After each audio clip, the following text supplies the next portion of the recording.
Okay, this is going to be the most interesting thing that you've seen at least all week. I mean, it's only Tuesday, but just trust me. This is Gregg Braden. Some of you may be familiar with him, but he is basically a pioneer in bridging the gap between science and our ancient spiritual traditions of our past. There's many interesting facets to his research, but perhaps the most interesting of them all is his research and discovery of cycles of time and how everything exists in an oscillation, in a rhythm, in a cycle. And what he's found is that almost everything occurs in a cycle. This includes the economy, the climate, and perhaps the most interesting of all is human conflict. So what he's actually presenting is that human conflict actually occurs in cycles along with other changes in nature. Just take a look at this video. This cycle is a cycle that is a little mysterious to people because it is the cycle of human conflict. People say to me, well, what do you mean? A cycle of conflict? Doesn't it just happen whenever it happens? Well, the answer is no. There is a rhythm. There are cycles of conditions that make us more vulnerable. You're actually seeing the rhythm of some of these conflict cycles, the beginning and the end of the Korean War, the beginning and the end of World War I, World War II. All of these pegged right at the top and the bottom of those cycles of conflict.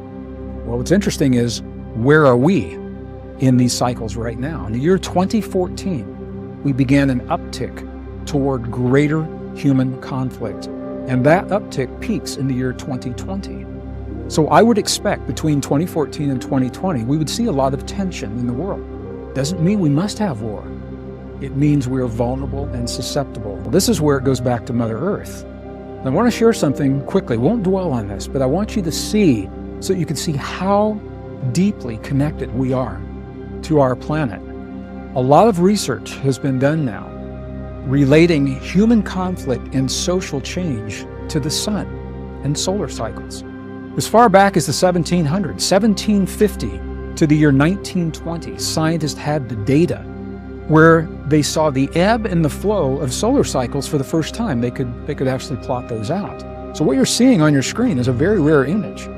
It is the image showing the solar cycles ebbing and flowing from 1750 to 1920, and the blue line above that is the human activity, all combined. Innovations and war, big stuff happens when the solar cycles increase, and we seem to quiet down when the solar cycles decrease. Well, that leads to the question, this ends in 1920, where are we right now? That's my question as I was seeing this. So I put this together so you can see precisely what it is that's happening. Now, what you see is that solar cycle 22, right in the middle of that cycle, the peak, that was when we had the Iraq-Kuwaiti War, a huge example of conflict. Solar cycle 23 was 9/11, right in the middle.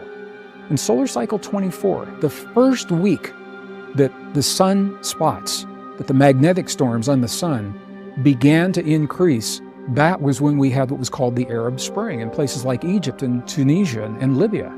All of these linked to the solar cycles.